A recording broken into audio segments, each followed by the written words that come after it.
Otherwise, people will be like, they're late.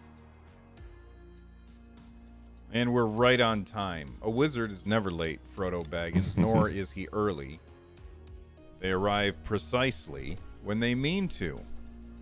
Look at all these people here. How's it going, everybody?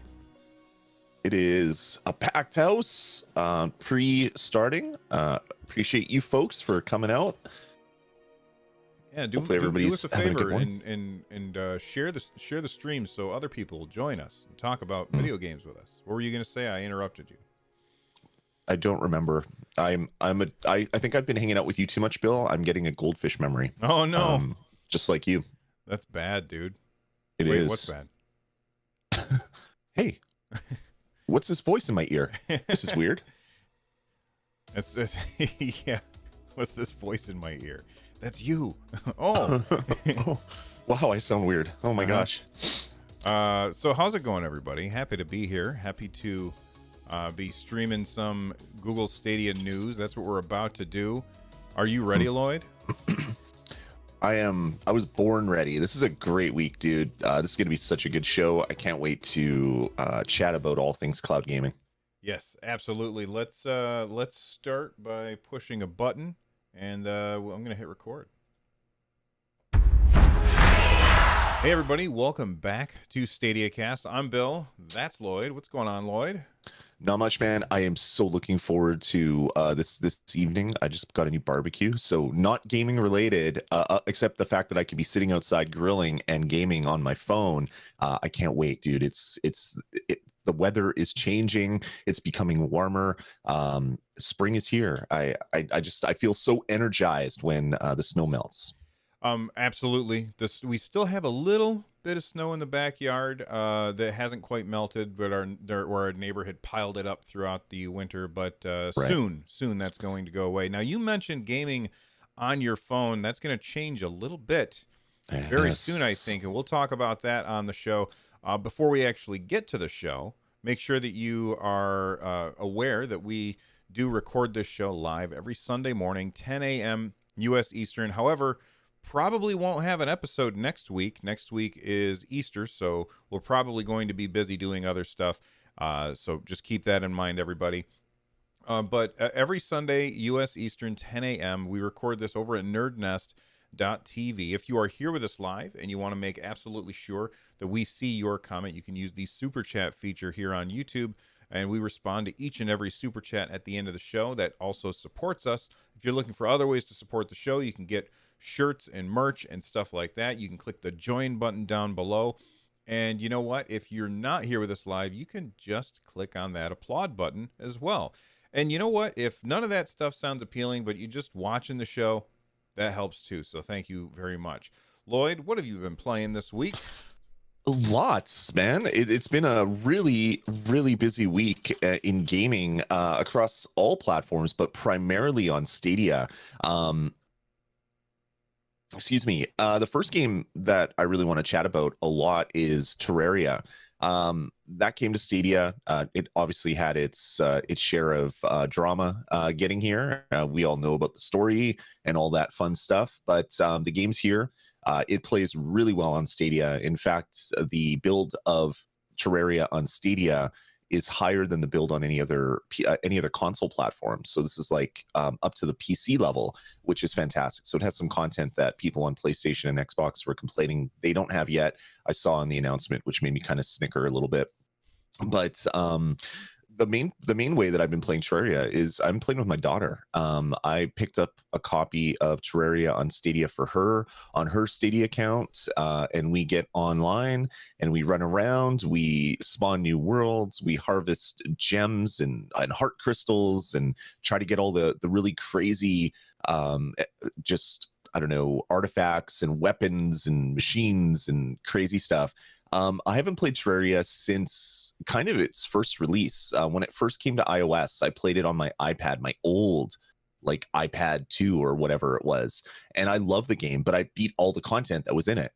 That is not something that I'm close to doing on Stadia because there has been so much that's been added over the years. So just really loving Terraria. It plays well. It looks great. It performs just so well on Stadia. It would be nice if it had like crowd play, or not crowd play, stream connect, because I'd love to Yeah. see where my daughter is when she's running around. That seems like a no-brainer addition for them to add. But man, what a great port, and just so much fun. And the first time that I've ever bought 2 copies of a game on Stadia was for Terraria. I've stuck to my guns and not done that earlier because we haven't played much multiplayer with people in my house other than the games that are cross-platform. But picking up Terraria for $10, a second copy was an absolute no-brainer, especially if you signed up for a new Stadia account and you get that $10 off coupon. It's free like beer. So yeah, Terraria is just a fantastic game, and it plays so darn well on Stadia. I haven't touched it since like the first time I sat down and played it on Stadia, and mostly that's because I don't want to get completely sucked into it again. When I first played Terraria on the PC a billion years ago, it seems like, I think 2011. Yep. That game really, it was the first game that I played that let me create my own world. Right.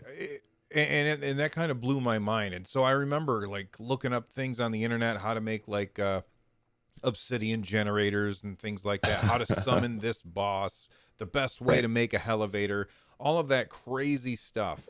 And so I've been playing a lot of Valheim, which is another one of these games where you are creating your own world, and I really only have time for one of those at a time, so I did not jump in on Terraria too much.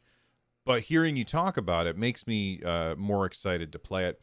I was trying, like I was really trying to just use the controller to play it, and I think that might be my big mistake, is that it's just so much better with a mouse and keyboard, and using a controller is much more comfortable for me.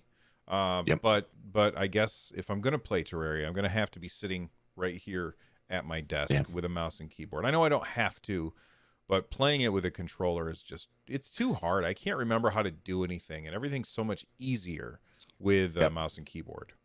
100%. I'm playing on this machine primarily on my 4K screen with mouse and keyboard. It feels kind of weird to be playing such a I don't know, a blocky, pixely game in 4K, but it looks nice and beautiful once you're in a game and running around. I'm playing on my PC, and this the copy that my daughter's playing, she's playing on her Chromebook, which is the first time she's ever used mouse and keyboard to control a game. So it took like 5 seconds of me telling her which keys were, and then she's like, "Okay, I got this, Dad." And I'm like, "Oh my God, to be a kid again and pick up things in 5 seconds, it's amazing." But yeah, it is fantastic. We have a story coming up later, which will probably change the way that a lot of people are playing Terraria on their phone or tablet.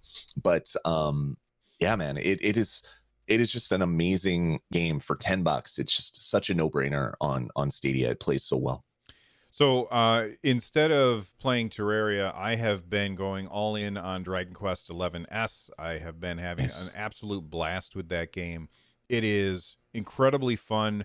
I've been turning on like the auto battle system and just running around grinding enemies to get more and more powerful. And it's funny, when I did my live first look of the game, people were like, "Why would you use the auto battler?"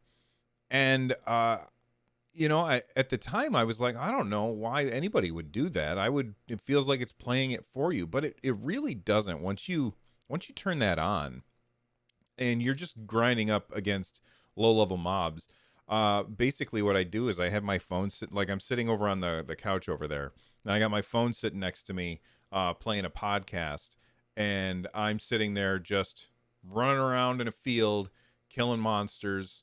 I've got it on like the highest speed setting, and I've got it on auto battle with where they're like, you can basically use like a tactics. So you can say, all right, show no mercy, where it's like your characters have no concept of what mana is, and they will just cast every spell as fast as they can. But then they also have settings where like, change it up. So you kind of go back and forth between attacks and magic stuff, or you can say conserve MP, or you can say focus on healing. And you can change those tactics in the middle of the fight. So you're in the middle of the fight and you're like, oh man, one of my characters just got hit really, really hard. I'm gonna press the Y button, and as soon as this next turn is over, it pauses, and I can either say, all right, follow orders and start like micromanaging everything, or I can say focus on healing and have everybody take a turn to heal up, and then switch it back to like show no mercy or whatever. And it's a really fun game. The story Yeah. is really cool. The voice acting is absolutely amazing. I was curious what the Japanese voice acting sounded like, so I switched it over, and there's this It's great. character. Oh, well, I mean, I'm sure it's great, but there was one character whose voice was so grating that I was like, nope, I absolutely cannot. I cannot listen to this person talk. I have to Yeah. switch back over to the English voice acting. And it was weird when I went over to the English voice acting, like that same character.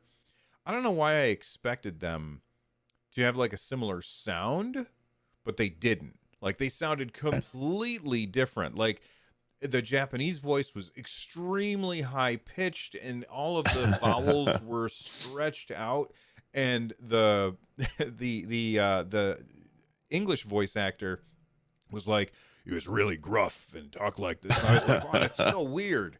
It's like they had Yeah. different, I'm sure that they had different directors. And you know what Sure. else I noticed about this? This was really cool, is the mouth flaps. The mouth flaps match the language. And Yep. I was like, oh my God. They, like, a lot of times you play these games that are like a JRPG, and we'll talk about JRPGs in a little bit. You play a game like a JRPG, and if you're playing the game and you've got the Japanese dialogue on, the mouth flaps match what they're saying. But if you Right. have the English dialogue on, it just doesn't match even close. And Yeah. that is not what they did. Like Square Enix pulled out all the stops with this, and they matched the mouth flaps to both languages. I'm sure that there's other languages too, but that was really Yeah. impressive to me. And I think that game's awesome, and the voice acting is great, and I'm having so much fun playing it. So that's Yeah. where most of my time has gone this week. What else have you been playing? Well, first, Dragon Quest. I've only played about an hour of that. It's such a good game. I love it to death. Played so much of it on Stadia. The auto play feature. Such a good way to do it. I remember, was it Final Fantasy X that had the Gambit system where you put up all those like you do almost like 12. There you go, and you put like a flowchart basically, Mhm. and it's just like super complex, and that was cool. This is like Gambit for the rest of us if you don't want to even think about it, and it works so well. Like I can remember spending hours on the Slime Island just grinding through levels and leveling up and getting stuff. It performs so well, and yeah, the voice rigging on the face, just so well done. Everything about Dragon Quest 11 is just a masterpiece, and we get probably the best version here on Stadia. It's had all the updates, all the patching, everything, and it runs in a beautiful 4K. If you have a 4K screen and Stadia Pro, just a wonderful game. Besides all the time that I've spent in Terraria, I played a fair bit of Kaze and the Wild Masks. That game came out on Friday. I put up my first look Friday evening, as soon as I got some time to record that one and put it up. What a charming, fun, heartwarming platformer. I haven't played a really good retro platformer in a while. Something where the controls are spot on, where everything that you do, if you die, it's like, yep, I did that to myself. It feels very much like Celeste in that regards, where you have ultimate control over your character. And it's just a fun 90s era platformer where you're running around, collecting gems, killing enemies, saving the town, and then getting the odd time where you can shapeshift. So in my first look, so this won't be spoilers if you've watched my first look, the first transformation is into an eagle, and then you can fly up in the air and shoot arrows and do things like that. Really looking forward to making my way through the rest of this game. It is just such a charming and fun platformer, and it's really good to have more family friendly content on Stadia, because there's a lot of bang bang shoot kill games, which are great. I love them, don't get me wrong, but when you have young kids, you maybe don't want them to access that content. So Kaze, perfect game for the whole family to play. It even has like a super simple mode where you can have normal mode, or you can have casual mode, which gives you extra lives or extra hits and a lot more checkpoints as you make your way through the levels. So just a fun everyone's saying Kaze. I call it Kaze because that's how I read it. That's how I read it the first time. I don't know what it's supposed to be, but I read it that way. So if I'm saying it wrong, my bad. Yeah, everybody. I was saying it wrong too. Okay, well, Kaze, there you go. Kaze. I learned That makes more something sense. today. It does make Makes more sense. Yeah, I played a little bit. Well, first off, you said something that was interesting, where you're like the shoot, bang, bang. You don't want your kids to have access to some of those. For me, I'm okay with my kids having it. But if I had 5-year-olds, yes, not so much. Yeah. So I just wanted to remind everybody that because we have family sharing, you can set your games to share with the other people in your family. And so when you buy a game, they also can play the game, and it doesn't really cost you anything extra, which is awesome. I just wanted to let you know and remind everybody that you can set specific games to share, or you can say all games, or you can say all games except for this one. And I think that that's an awesome way to do it, because when I got Saints Row, I said, you know what? I don't think that I want my 12-year-old playing that game. So I'm going to say no to that one. And so it doesn't even show up on his screen, which is fantastic. I think that's wonderful. I think that's awesome. Back to Kaze. We're going to say it right now. Back to Kaze and the spirit masks, or what, I forgot what it's called now. Back to that game. It very much reminds me of Donkey Kong Country. It's 100% Donkey Kong Country. It is very Donkey Kong Country. Exactly. And I can tell from the very short time that I've had, because we got this on Friday and I didn't have tons of time to play it.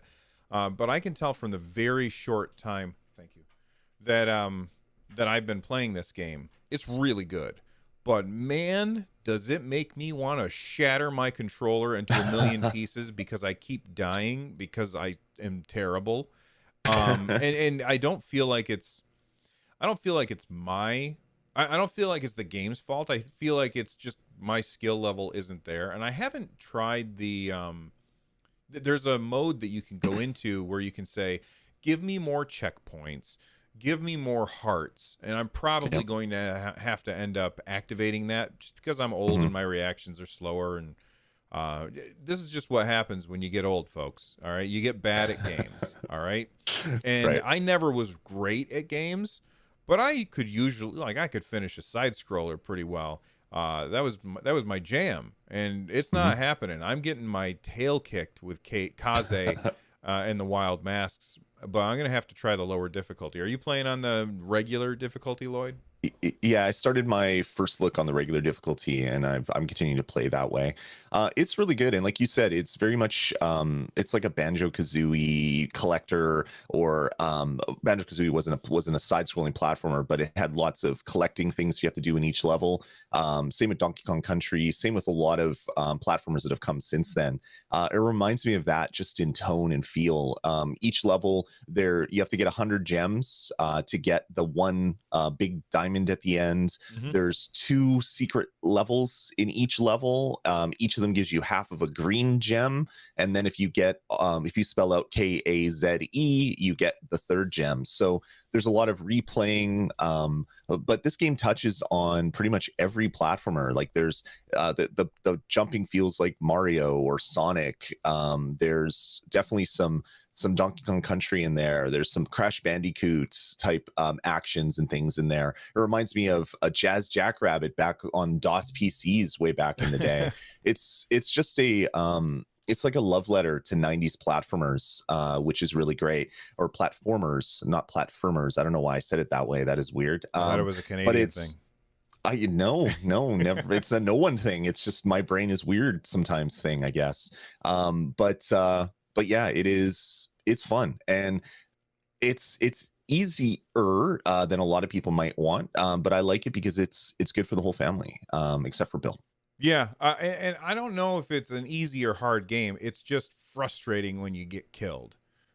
You I hear fall you. into the pit and you're like, oh, if I had just held the X button for half a second longer, I would have made that. And it's those kind of things that just keep happening to me over and over. And I was just like, you know what?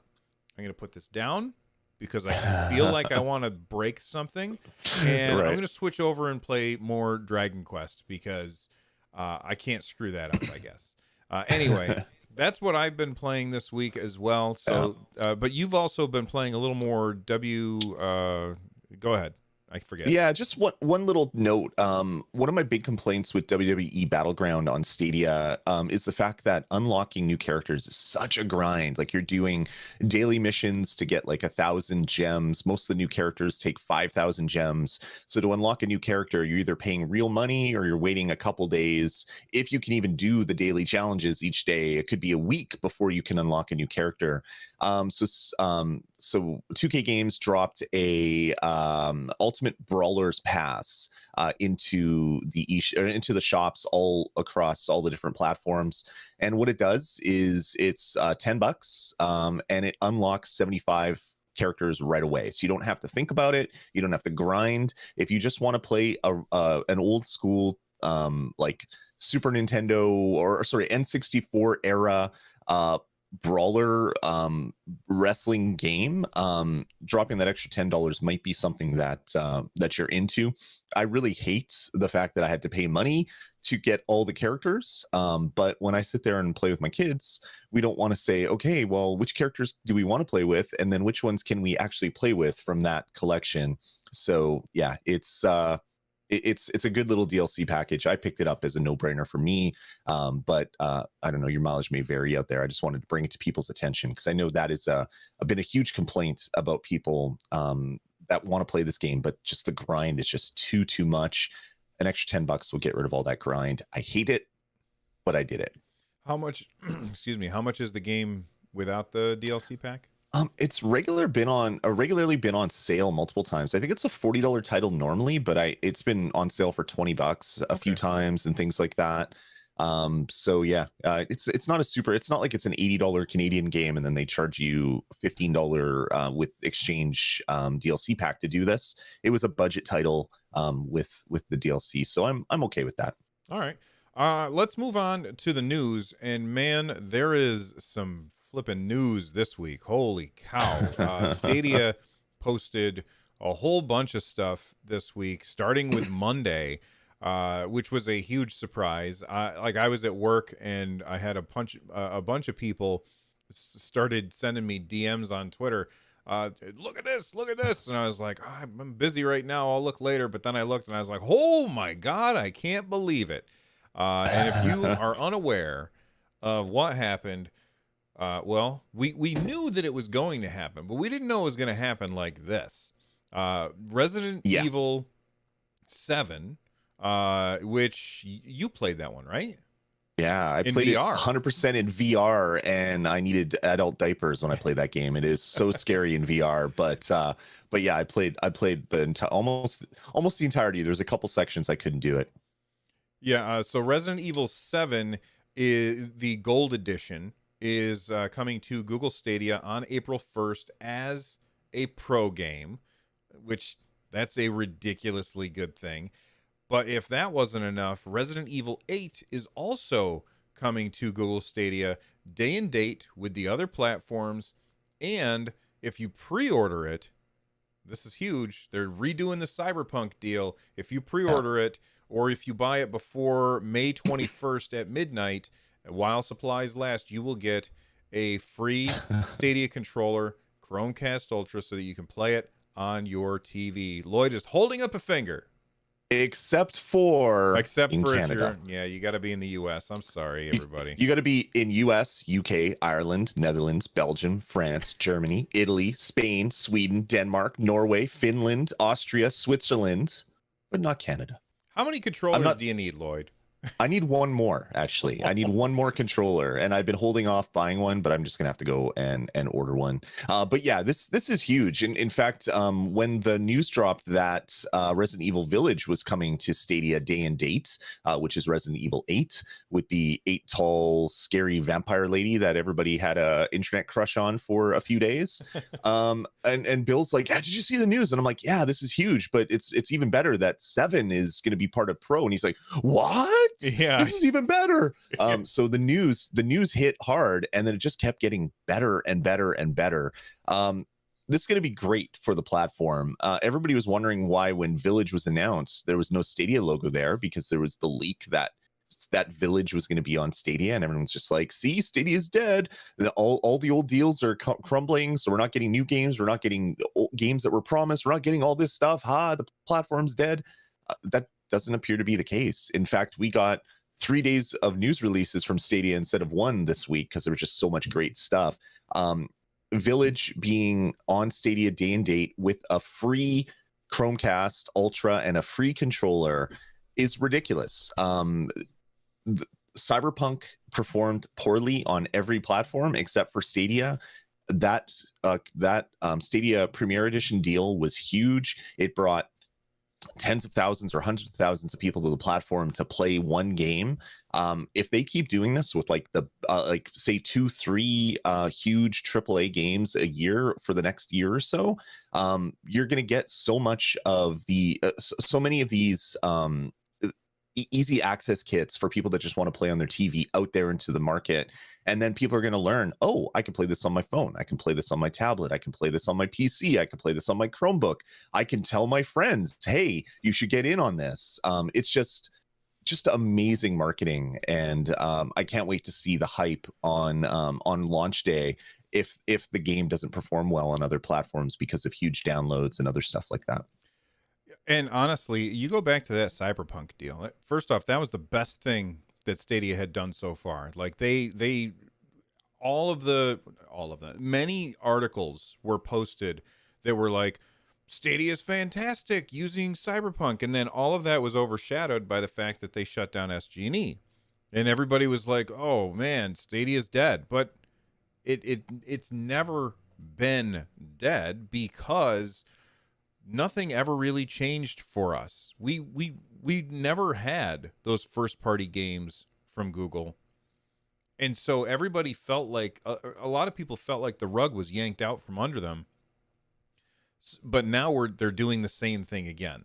And this is going to be huge for the platform. I think that this is the best thing that they can do right now, is get these third-party games. That's much more important than the first-party games, is getting those third-party games. That's what everybody wanted and was complaining about when Stadia first launched. Nobody was like, well, how come Google doesn't launch with their own IP? No, they were like, where's Madden?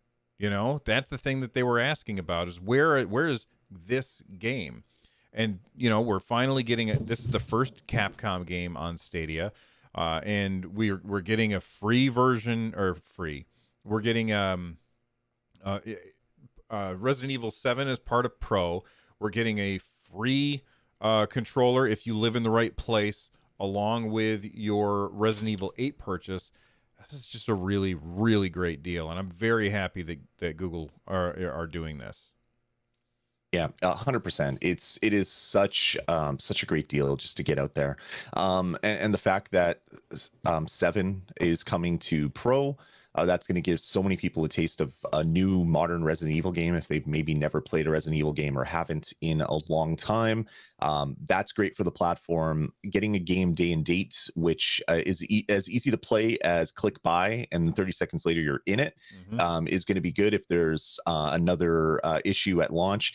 Chatting in chat room, someone that said that I had no problems on my Series X you were lucky. So many people, if they made a last minute decision to download it, they heard that the Xbox One version or the PS4 version was bad, and they decided to buy it for Series X. Trying to download that huge game alone was coming at like 1 or 2 megasecond for people for all of launch day, up until like the next day or so. It was just it was a mess.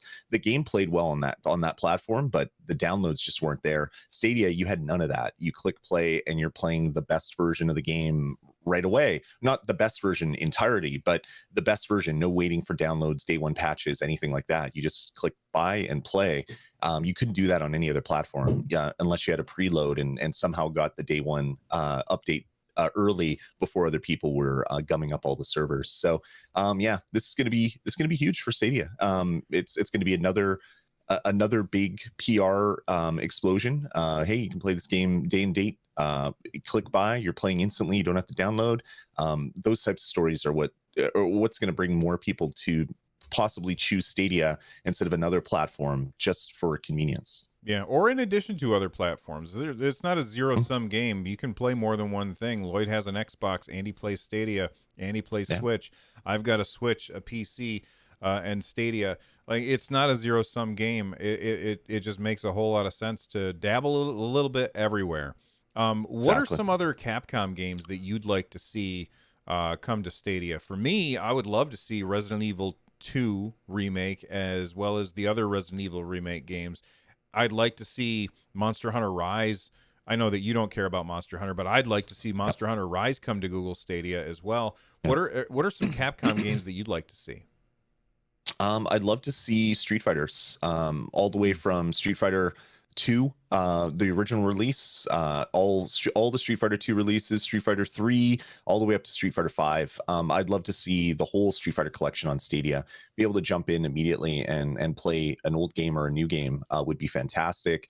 As you said, the Resident Evil remakes would be wonderful as well. But even like gems like Okami or Devil May Cry, Dead Rising, like Capcom has such a history of just amazing games that they really haven't been using too much in recent memory. They've been kind of slow on releases for the last couple generations. I mean, they've come out with a lot of Monster Hunters. They come out with Resident Evils. They come out with some other games. But Capcom used to be a company that would release multiple different titles across different platforms or across different IPs in one year. I'd love to see some of their old catalogs, some gems come to Stadia, because that would be a fantastic way to play it, because you don't have to download it. You just click play and boom, you're in playing Okami. Yeah, there's people in chatter saying things like all Resident Evil games, Marvel versus Capcom. Love Marvel versus Capcom. Would love that. Streets of Rage 4. Streets of Rage 4 is fantastic. I would like to see Mega Man come to Stadia as well. Yeah, Final Fight, all those old Capcom arcade beat 'em ups. We had hear the sound. Remember the sound, right? The Capcom sound. Yeah. All right. Yeah. Capcom. Yeah, all that stuff. There was the the arcade beat 'em up collection that came to Stadia. The Capcom arcade beat 'em up. You mean Switch? I can't remember. Came to Switch. I'd love to see games like that come to Stadia as well. Like getting all these old retro games 5 seconds away from me on my phone would be just an amazing thing. Absolutely. All right, let's move on. They did another announcement on Wednesday. There was no announcement on Tuesday, probably because they wanted to give a little breathing room for the Monday announcement. So then on Wednesday, I believe they brought out another. There was This Week in Stadia, which usually they do on Tuesday. They announced that Dirt 5 is now on the store for $60. Murder by Numbers is also on the store for $8. Kaze and the Wild Masks came out, and they were mentioning that. They also have the DLC for Immortals: Phoenix Rising. You haven't had a chance to jump in on that yet, have you? No, I want to. I'm so excited about it because you're in a new world with a new character. And it's called Myths of the Eastern Realm, which is set in Eastern Realm, and it's totally different. And I've wanted to get in and play that, but there's just too much to play right now. Although I am playing a 10-year-old game, and that's taking the bulk of my time. But let's not focus on that right now. That's too funny. Yeah, you know what? I didn't even realize that about the DLC. I feel like I slept on Immortals: Phoenix Rising, and I missed out. And I mean, I played it and I had fun with it, but I didn't get very far in it because something else probably came out and distracted me, because you guys know me. Ooh, shiny. And next thing I know, I've forgotten everything that I was doing because of goldfish memory. Yeah. Oh, you know what? That reminds me.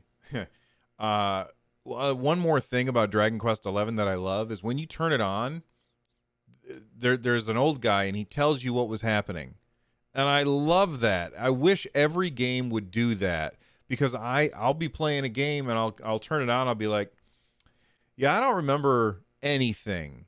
And so I end up just shutting it off and playing something new because I don't have to, like, I can't remember stuff. So, you know what? Immortals Phoenix Rising, use that feature from Dragon Quest 11. And next time I turn it on, just say, hey, Bill, last time you were playing, you did this. By the way, here's the controls in the bottom right of the screen or something, Right. so that you can relearn how to play. Yep. All right. Yeah, that would be great. One game that I want to check out, sorry to cut you off. No, that's Murder fine. by Numbers. Murder by Numbers looks really interesting. It's like a detective game. From what I've seen of it, it reminds me of like an Phoenix Wright kind of game. So this is one that I wanted to pick up, and then all the games came out, and that got me got me busy. I definitely want to circle back to this one at some point, because I do miss playing games like that. I love the Phoenix Wright series, and this has some of that kind of flavor and feeling to me when I was watching the intro video for it. Yeah, I've never played a Phoenix Wright game ever, so I don't know anything about those. I looked at this and I was like, oh, it's Picross or something. And I was like, I'm not interested in this, so I didn't really pay much attention. But it's nice to hear that it's something that piques your interest. It's on sale right now for $8. So Yeah, I gotta snag it before it goes up. yeah, because it's like that's half price, so it's normally Mhm. more expensive than that. But you know, there you go. They say solve pixel puzzles to find clues, use the clues to interrogate witnesses, work your way to the truth, and uncover the mystery of Murder by Numbers in 1996 Los Angeles. I always like the games that are set in uh, not like in modern times, but not modern times, if that makes sense. You know, Yeah, it does. it's not like ancient Egypt or something, but it's in the past, and it's like a realistic kind of thing, which I think is interesting. Definitely. All right, on Friday, then they had more, and I was going to do a video. Excuse me, I was going to do a video about this, but I just didn't end up having time. I'm a big fan of JRPGs. Well, I'm a big fan of the idea of JRPGs, and I'm a big fan of the first 30 hours of JRPGs, but then I get Right. distracted by something new because I just don't have enough time to finish them. We got 4 more JRPGs coming to Google Stadia soon. That would be, oh, he just bought it. I just bought it, so I didn't forget. There you go. That would be Ease 8, Lacrimose of Dana, Ease 9, Monstrum Nox, Trials of Cold Steel, Legend of Heroes 3, and Legend of Heroes Trials of Cold Steel 4. So we've got Yeah. 4 JRPGs coming soon. All of these are widely regarded as really, really fantastic. I played Yeah. Ease 8. Very Very good. Yeah, it's very good. It's very reminiscent of, I would say, Xenoblade. Yeah. Reminded me of that a lot. The combat system, very action heavy, very cool stuff. And Ease 10, or not 10, 9, I went and looked up what's the combat system like for that one. Basically, it's Ease 8's combat system all over again with a few extra tweaks added in, which sounds fantastic. So those two are extremely action heavy. And then the Trials of Cold Steel games are more turn-based, strategic kind of games. Yeah. Of these, what are you most interested in? I'm actually interested in Ease 9. I've never played that game. And yeah, I've played a lot of Ease 8. I have it on my Nintendo Switch. Love it. I remember playing Ease way back on like the Sega Master System or something, like way back in the day. The game has definitely come far since then. But yeah, 9 would be fun because I've never played that one. Yeah, I guess one of the things that they added to the battle system is you can have these perfect blocks and perfect moves basically. If you dodge or block at just the right moment, basically it stuns the enemy that you're fighting against, which gives you an opportunity to do a whole bunch of extra damage, which is, I always love it when games do that kind of thing, to say, look, if you block, that's great. You're going to not take the damage or whatever. But if you block at just the right time, you get a huge bonus to your damage for, being a little riskier with the way that you play. And I like Right. that. I like that a lot. There's a good risk reward system there. And I think that that's interesting. I think the graphics for this look really good as well. And previously, this came out on PS4. I think it's on PC as well. And it's going to be on Stadia as well. And it comes out summer 2021. So we don't know exactly when this game is coming, but sometime in the summer. And that's awesome. It's one of those games where you're definitely going to want to. It's a long haul game. So I'll probably play the first 30 hours of it and then never find out what happens to the main characters and be sad about that. But that's okay because I enjoy the first 30 hours of games. Yep. Have you played any of the Trials of the Cold Steel games? I have not. That's a series that I've never tried. So I'm interested about it. Watching some of the trailers for these games, it was interesting seeing like Falcom come up on it. Some very big developers of Japanese RPGs. One of my, I won't say one of my favorite, but a franchise that I really loved was the Hyperdimension Neptunia games. They were from Idea Factory and Falcom, and I can't remember the other one, Compile Heart, I think, maybe. Anyway, it doesn't really matter. I'd love to see those games come over as well. If Falcom's working on these games, maybe there's some engine synergy there, and they can just port those games over as well. Getting so many JRPGs is such a good thing for the platform. It's something that was underrepresented in the first year of Stadia. So it's good to see so many games just dropping in quick succession for the people that really love those types of games. Absolutely. All right, moving on. We've talked a little bit about the phones. I'm going to move that story up because we've alluded to it a few times. Basically, Google, where is this? Oh, I clicked on the wrong thing. Google, 9 to 5 Google, sorry, my brain stopped working for a second there. 9 to 5 Google did an APK teardown, and they found something very, very interesting in the new Stadia app, and that is touchscreen gameplay. Now, when I say that, a lot of people are like, well, that's already in Stadia. Like, you can already pick up your phone and have some on-screen controls, but that's not what we're talking about here. What we're talking about here is what they call direct touch, which essentially means that if a game supports it, it allows you to interact with the game directly instead of through on-screen facsimile of your controller. So instead of having a virtual thumbstick on the screen, you can just drag your finger around on your phone and do stuff that way. And actually, when Terraria launched, when you first start, or if you go into the settings, there was a spot in there that said touchscreen, and I was like, oh, I wonder how that works, because that came before this story. I didn't try it. I don't think it works yet, but no, it doesn't. It does. Okay, it doesn't. But like, that's the kind of thing when you are out and about, pulling out your phone to play a game on Stadia also necessitates, for the most part, for most games, pulling out a controller. And now you've got this whole contraption in order to play, and people just don't do that very much, or at least I'm not interested in doing that. But pulling out your phone and just really quickly accomplishing a task in a game, like maybe I would do Dragon Quest 11 and turn on the auto battler and run around in circles and fighting slimes on Slime Island for a little bit. Like that kind of thing, without having to also have a controller with me and also not have on-screen virtual buttons and stuff. That's very appealing to me. Even though I'm usually somebody that says I don't really like playing touchscreen games, the option to do it every once in a while is very compelling. What are your thoughts on this, Lloyd? Oh, he's choking. Excuse me.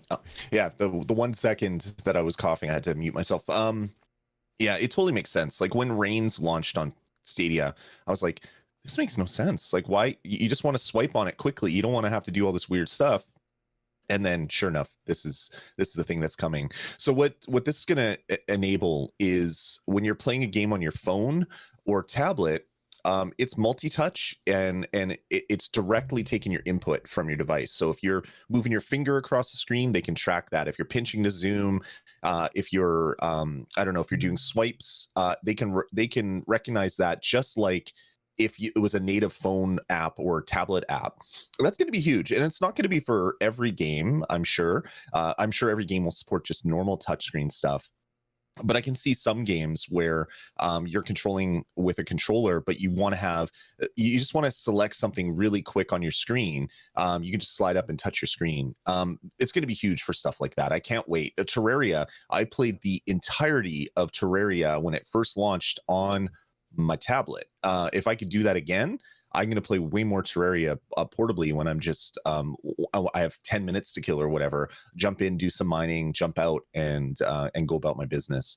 This is going to be huge, and the fact that it's going to have touch events registered like they're native, like you're running a native game, is going to be huge. It just needs developers to support it, so it'll be interesting to see kind of what developers do with this new feature. Yeah, I would also really like to see them do this for the web app, because that Yeah, would mean that playing a game on my iPad would also have those features. Like one of the first things that I tried when we got the ability to play on iOS was I tried loading up Baldur's Gate 3, and it right. didn't have, like, there was no way to interact with it without either virtual buttons or the controller. And I just wanted to touch the screen to tell my characters where to go, and I couldn't do that. And that was really disappointing. So I hope that this isn't just a whoops, I hit the microphone. I hope that this isn't just an app thing, but also part of their web app, so that you get the same experience on any screen. That's the thing that they're always talking about. Play Yeah, your games on any screen. You already have the screen, the things that you need to play. All right, that's yep, fantastic. Make sure yep, that this percolates throughout everything, that every way that you can play that has a touch screen. I think that that would yep. be really fantastic and important, for me anyway. Do you think this was Project Hailstorm?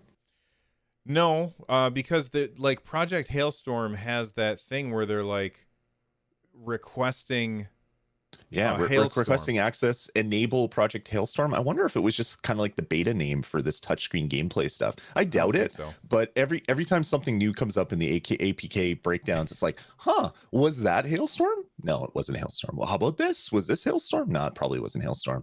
Hopefully we find out news about that at some point, just to know what it was. I don't see, like, I feel like Hailstorm is a thing that is not on all the time, and it's a Yeah, feature that you have to then request. yep, So if you're playing a game that uses this touchscreen stuff and the game supports it, I would assume that that support is always on, and you don't have to hit a button or something to say, "Hey, why don't you give me some hailstorm up over here?" Right? I don't think that's the way that it yeah, works. So I don't think that that's hailstorm. But you're right. yeah. I forgot about hailstorm. Honestly, they haven't said anything about it in ages, and so I just kind And of slipped my mind.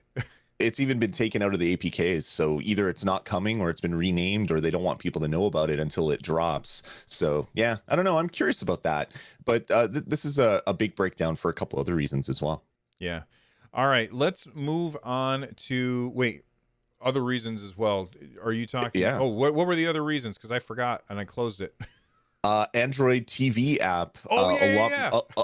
a lot more, a lot more tips, no, not tips, breadcrumbs, we'll say, about this coming out soon. Is it keeps being added to the APK. So so in this version of the APK, the whatever breakdown that they did, there's codes for, or there's text strings for install the Android TV app. Please install the Stadia app for Android TV application. Add a new account. Add an account to make purchases. Stadia payments aren't working on this TV right now. Open Stadia on your mobile device or computer to buy this item in the store. So um, th- for this to be added to the APK means they're doing a lot more testing on the Android TV app. I think that this means that the inevitable release for the Sabrina Android TV device, it's got to be really soon. Yeah. And it makes me wonder if that's the reason why they're blowing out premiere editions with Resident Evil, but not in Canada, which sold out really early when they were doing Cyberpunk. Maybe they're just trying to get rid of old stock because there's going to be another bundle that comes with Sabrina in the near future. So all this stuff is great news. This is a great breakdown or teardown for many different reasons. But yeah, touch controls and the Android TV app being super close is a very, very good thing. Absolutely. Like I have Android. I have the Google TV on 2 of the TVs in my house. I'll get it on the 3rd one once Stadia is supported on it. But on both of those TVs, I have the Google TV plugged in and my Chromecast plugged in. And it is so irritating that I have to switch back and forth between them because everything is on my Google TV. So like even Apple TV, like I subscribe to Apple TV for the shows. And I get to watch those shows on my Google TV. But I can't play Stadia on my Google TV. And I can play GeForce Now on my Google TV, but I can't play Stadia on my Google TV. So yeah, that's a big deal. Yeah, for everybody like, what's wrong with Bill? I disappeared for a bit because I closed the window and I was trying to put everything back together, and that's why I didn't have the story in front of me anymore. Is there anything else in the APK teardown that is huge? A couple things, player notes, so you can add a note about a player on the probably from the friends list. That makes sense because you could have 50 Bills on your friends list that are all username Bill, but they all have a different number after. So you could say, hey, this is the Bill with no hair that talks about video games. You could put that on there as a note. So that'll be useful. Not a huge thing, but they're also working more towards party chat. There's a lot more stuff in there about party chat and making party chat work across games and things like that. So I'm excited about the future of Stadia. They keep ramping up all aspects of Stadia. Everyone says it's dead. I don't know, man. That things are ramping up to almost a fever pitch. So I think this summer is going to be a really awesome time to be a Stadia gamer. Yeah. Sofa Spy in chat says spring is near, hailstorm is melting. Just so you're aware, hailstorms tend to happen when it's warm out because the air is rising really fast. Little weather fact for you. Okay, moving on. SG&E closed, but all of that stuff, all of their tools, they're open sourcing all of their tools. This is really, really smart for them to do. All of the tools that they built in order to help them make games for Stadia, they are now open sourcing these so that other developers can use them to make games for Stadia. This is brilliant and very fantastic. It says right here, this project is a recompilation of the infrastructure work done by Google in Stadia Games and Entertainment. The organization was shut down in 2021 and blah, blah, blah. Now this stuff is going to be used for making more Stadia games, but it's open source, so everybody can do this. Yeah, it's interesting. I went to the GitHub and I was going through some of what was included. It's not a lot of like tools, but it's a lot of quick start stuff. So there's it's kind of like pre-set up versions of a lot of the tool chain that you'd be using if you were making a Stadia game. So there's I guess it uses kind of a middleware thing called Bazel, which I'm not familiar with. And it's basically getting Bazel set up and getting all the other stuff going. This is good because it means that all the work that SG&E did isn't necessarily all gone. It can find its way into other projects. Like we had talked about early on when this happened, Bill, that it's going to live on in other projects going forward. It looks like that is indeed the case, and that is a really good thing. Yeah, and the fact that it's open source means that everybody's going to be able to have access to it. Nobody has to like pay a licensing fee in order to try this stuff out, which I think is, or in order to do this. I think that that's a fantastic thing. Got some bad news for everybody. Humankind has been delayed. Some would say that that's inevitable. Not talking about the game. I'm just talking about Humankind. We were But delayed a year because of certain global pandemic stuff happening. yeah. But Humankind, the game, which, if you don't remember, is this game from Sega. It is a 4X civilization style game where you take different civilizations and mix them together at certain points in time in order to create your own civilization, which sounds really, really cool.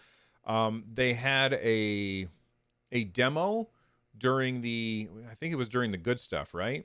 And Yes. yeah, it was during Yep. the good stuff. They had a demo, and it was a bad demo. Not because it was a bad game, not because the game wasn't well done, but because the tutorial wasn't finished yet. And they said that specifically. They said, "Look, this is early.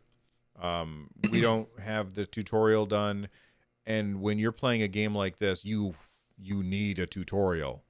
Yeah. It was like I was looking at it, I was just kind of overwhelmed with how confusing everything was, and I just said, you know what? I'm closing it, moving on.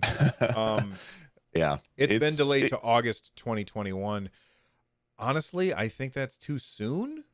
Just based on my microscopic experience with the game, I felt like it wasn't done. Like there was so much more to do. I'm surprised that it's coming in August, but it's delayed to August 17th, 2021.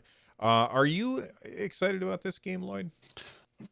I enjoy 4X games, but they're not my like main jam. I know I had a friend when I used to do an old podcast on mobile games. Every 4X game that hit the store, that is all this dude talked about forever. He loved 4X games. I like 4X games. They're fun, but it's not my entire jam. But Humankind looked interesting. I mean, the ability to blend multiple kind of like takes of history. So what happens if this ancient civilization developed technology and then eventually got the nuke before anybody else? What's going to happen? Or what if they got hyper religious and they did all this other stuff? So it's kind of like Civilization, but it looks like this is kind of ramped up to kind of the crazy level when you can kind of play out different things that may or may not have ever happened in history. So I'm excited about it. I don't know if this is going to be a day one purchase for me, just because it's a 4X game and I have to be in a mood for it. But yeah, and any delays to make a game better, I'm always game for. Pun intended. I think it's better to release a game when it's done instead of release it early and then do a bunch of patches down the road. But yeah, I don't know. I'm kind of excited for this one, but it's not going to be a day one purchase for me. Yeah, I'm with you on that. The last thing, and we'll talk about this real quick, and then we'll get to the super chats and stuff. The last thing that I want to talk about is a really fantastic game that I've played on. I think I played it on PS4, on Nintendo Switch, and on PC, and that's Cosmic Star Heroine, which is this really cool game that kind of feels old school JRPG Chrono Trigger style combat. Really, really fun game with a cool time travel mechanic built in. It's really fun. It's got a 16-bit art style, and it has been rated by the USK for Google Stadia. Yeah. I imagine that this is going to be a Stadia Pro game. It's Yeah, probably look. It's by Zeboyd Games. And we got at Christmas time we got a game from them, the Cthulhu Saves Christmas. Cthulhu Saves Christmas, right? Yeah. We got a game from them as a pro game. It's also an older game, so it makes sense that this might possibly be a pro game. Although even if it's not, it's definitely worth picking up. It's really fun. Did you ever play this one? This is a game that I was always on my list, but I always had other things to play when it was on sale or whatever. So I've never played it. If it comes to pro, I would jump at the chance to play this one again. It would be a no-brainer for me. It's always looked good. I love retro styled games that look like it's something I'm playing on my Super Nintendo. So yeah, this game always jumped out at me as something that I want to play. Awesome. Let's move on to our super chats real quick before we wrap up, because we're coming up on the hour mark. We did have a bunch of people become members, so big thank you to I'm not going to list everybody, just the people who've done it since we started the show today. Hungry Moogle became a member, as well as Zin Hood. And then Ruben DeGeeling sent in a super chat. And they said, last week was great, but this week, April Pro Games, Outriders, launch of JRPGs will cause our backlogs to increase more and more. Wow. Any other pro predictions? Stay healthy and awesome, boys. All right. Well, thank you very much, Ruben, for the support. We appreciate it. Yeah. Well, I made my prediction that we would get Cosmic Star Heroine as a pro game in April. Do you have any predictions for a pro game, Lloyd? Oh my gosh. My prediction forever was Piku Niku. And then Piku Niku dropped as not a pro, and I'm like, oh, okay, well maybe it's not gonna be a pro title. I really don't know, man. I don't know what's coming that would fit really well. Maybe Killer Queen. That's been a game that has been talked about coming to Stadia for a while, but we don't have any real details about that. It would be interesting to see some of the Trine games make it as a pro title, since 4 is coming to Stadia. Give away the first game, or maybe the trilogy or whatever. But yeah, I don't really know, other than maybe Cosmic Star Heroine. That would be a perfect fit, I think. I'm going to say, you know what we need to have a pro game is Cake Bash. Cake Bash, you know, you were listing off new games. I was thinking about older games that have been on Stadia. But Cake Bash is a really fun, kind of family-friendly party game. But it's got no population because, you know, there's just not a lot of people that pick that up. Yeah. So I would like to see Cake Bash get become a pro game, because that would really increase the number of people that are playing it, and so you could easily find a game. So I'd like to see that. I would also possibly like to see, there was something else that I was just looking at for a pro game. You know what? I would like to see Uno be a pro game as well. Oh, Uno would be fantastic. In the chat room, they're talking about Arc, which we know is coming, and we know it's going to be pro when it comes, but we don't know when it's coming. That would be another good game to drop on April 1st. Although we are getting Outriders on April 1st, day and date on Stadia. That's not a so pro there's game, a lot. though.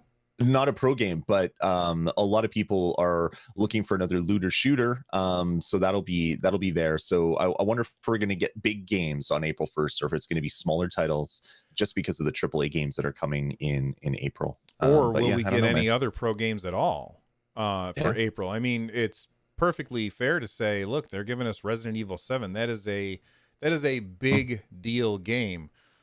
So.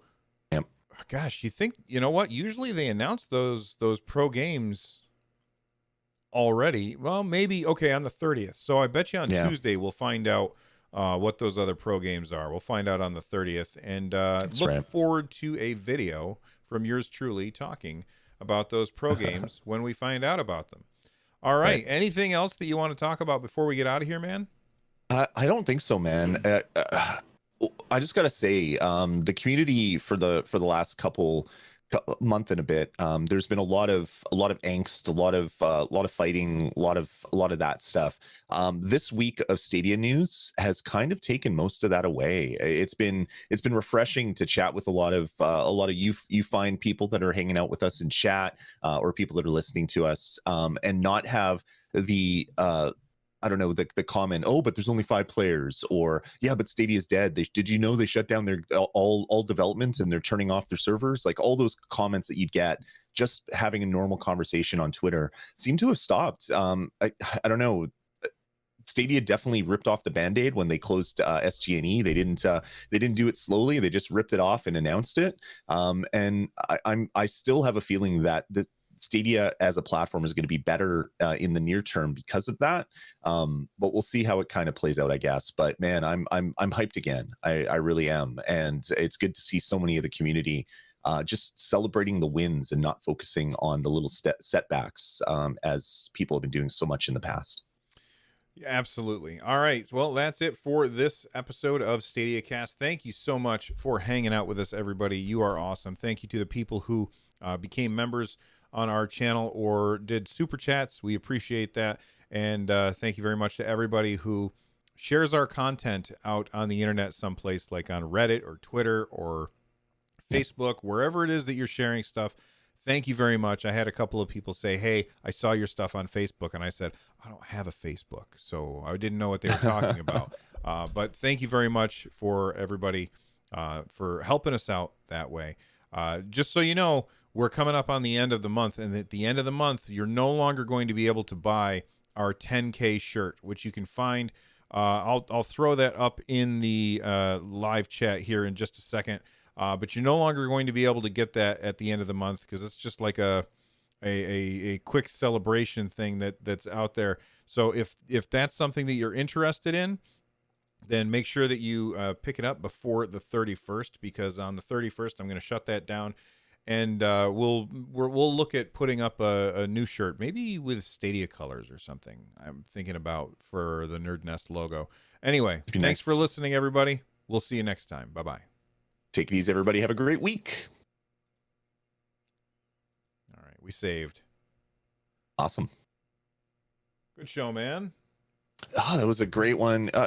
Seriously, everybody in chat, you're all awesome. Thank you for coming out and hanging out with us and spending part of your Sunday with us talking about Stadia. It's not hyperbole, as people said earlier about the whole cyberpunk thing, but it really feels like the community is turning a point again, or turning a corner again, and a lot of that negativity is disappearing, which is really great. It was super stressful for a while. Every time I'd open Twitter, and it would just be a fight. There'd be a battle. You'd put a comment and there would just be arguments, and I'm like, oh my god. And I for the first time in as long as I can remember, I turned off my phone, I turned off all social, and I said I'm taking a step away because it was bad for my mental health, having all that crap thrown at me every single day. So it's good seeing that corner being turned, and you find folks in chat hanging out with us on Sundays, huge part of that. Absolutely. Well, I think that's it for us today. Thank you guys for hanging out with us. We will see you next time. Have fun, everyone. Take it easy, everybody.